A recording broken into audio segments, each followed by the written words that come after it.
Hey everyone, it's Nick with Us versus Herd. The market has absolutely been crazy. I'm going to prep you for tomorrow, kind of what I'm looking at and, kind of where we are on the map right now. I mean, last couple of days we've been going straight up, we've been going down, we've been going straight up, we've been going down.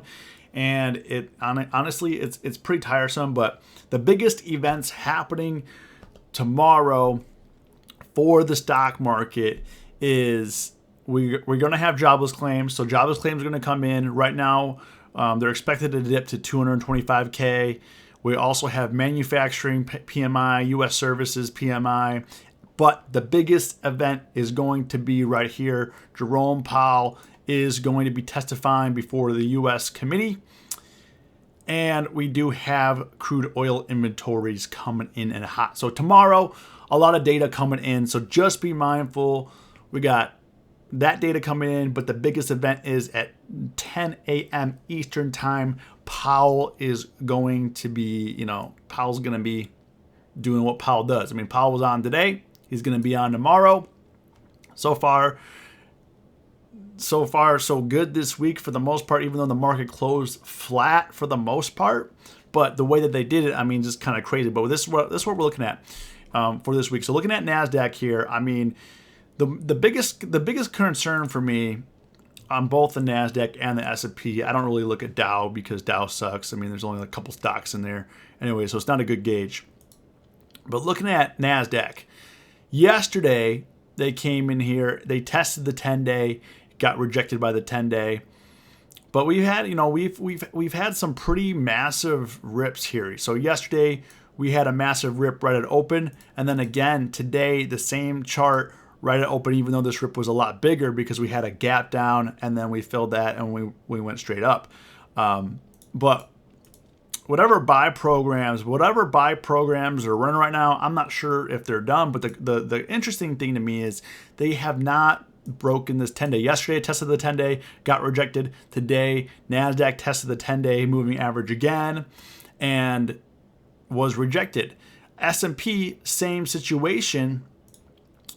But it's not as good. I mean, right here we have the S&P. It came almost up to the 10-day. It was rejected, and I mean, it's just I don't even know what to say anymore about these stocks because I mean, every day these guys are calling the bottom. I mean, you have Kramer and CNBC.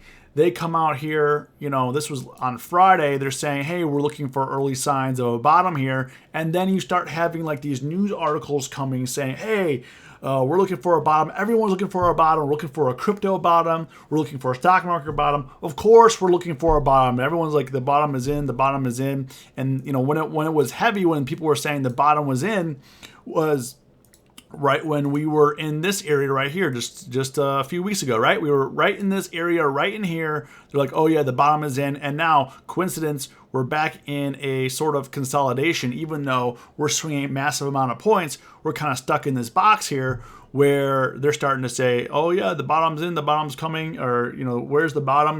Should we buy now? And I'm sure, I get it. As a content creator, CNBC is a content creator. I mean, it makes good content, right?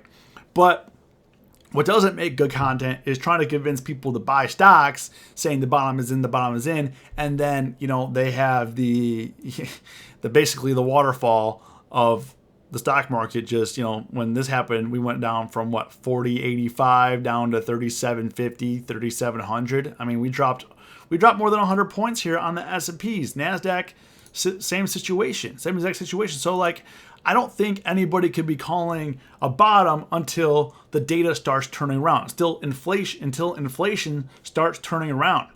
We can't do that until it starts going down. But right now, I feel like we're still at the beginning. And even Powell came out today saying, hey, nothing's off the table. I'm down for 100 basis points. We're down for 75 basis points. We're down for 50 basis points. Whatever it's going to take to make it work. And if you're saying whatever it's going to take to make it work, right now you don't have a handle on, really what's going on with the stock market right now. All I can say is I'm looking at the price, and these price levels, I mean, sure, there's some bounces, and I made money the last couple of days just buying the bounce. I was trading futures on here, buying the bounce. I am holding some short on Meta and Beto, but I mean, I'm not being super aggressive, and the amount that I'm holding overnight is very, very small compared to what I'm trading intraday. Intraday is where I'm making the bulk of my money, and that's where I'm going. That's where I'm going very heavy. But swing trading is very, very, very, very, very light compared to 2 years ago or a year ago or whatever the case is. But I mean, looking at it here, I mean, we can't even break the 10-day moving average on the Nasdaq. Then you have stocks like I brought up Meta. I mean, what's going on? Yesterday was the biggest green day we've had in a long time, and Meta hit a new low yesterday, hit a new low today. I mean, like, what is going on here? I mean, overnight, if we didn't get that pump job, I mean, it hit 153.07, came up at 160. I shorted at like 158, came in at like 155, closed at like 155, 156. It's kind of crazy right now, right? So like what's happening? What's going on? And if you're looking for a bottom, I mean, like, shouldn't you be starting to buck some trends here? Right now, we are not bucking any trends whatsoever. Let's pull up Apple, some of these bigger name stocks. Again, Apple, same situation.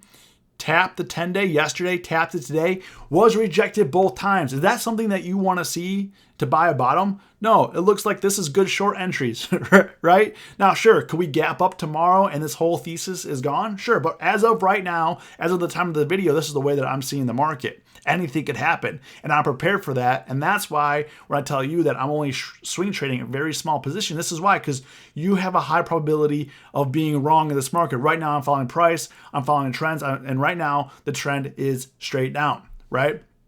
Let's look at Microsoft, some of these big tech stocks. Now, could it get squeezy here? Because knowing a lot of people shorted, now Microsoft did close above the 10-day moving average. It did go way above it, but came back down. So knowing that people are shorting this, like myself, I'm not shorting Microsoft per se, but like this strategy, shorting at like the 10-day moving average, right? And seeing how it's holding up. Could it go my way? Sure. Could it not? Sure. But it could also provide a massive squeeze. And what people really want is a test of the 50-day moving average on all these stocks. They want it to go from 250 to 268, and sure, that could happen. We've had some major bear market rallies already.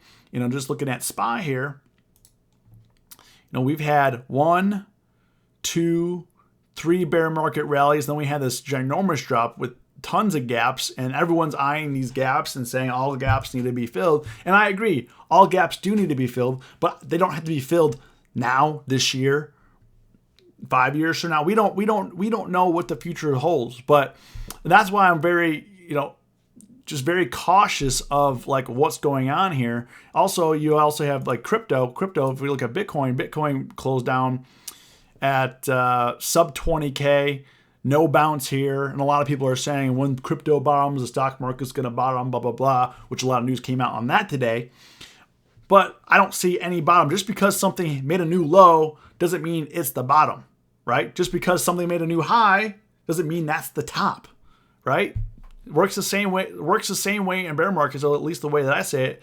Then you have Kramer coming out here saying, hey, buy the dip in oil stock, stay away from everything else. And like, what happened to oil, right? What's going on with oil right now? He's saying buy the dip. Oil the last few days has been getting decimated, right? And then all of a sudden today you have Jim Cramer come out saying, hey, want oil down? Win the war in Ukraine. Plan for it coming tomorrow. Like, what the? Are you saying the war in Ukraine is going to be won tomorrow, or be declared won or settled, not won? I don't even know what this means. Like, what does this mean? I don't know.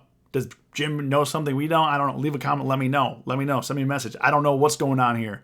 All I know is, we've had oil cratering. It is off the lows today. I mean, it did hit 101.50, popped back up to 107, but closed at 104.30. Like, what is going on here? I think people, you could say that about myself. People are talking just to talk, but I'm trying to provide real value based on realistic expectations here. That's how we make money in this market, being realistic and trying to understand where this market is, where it's heading. So, as always, stay safe, stay green. It's us versus herd.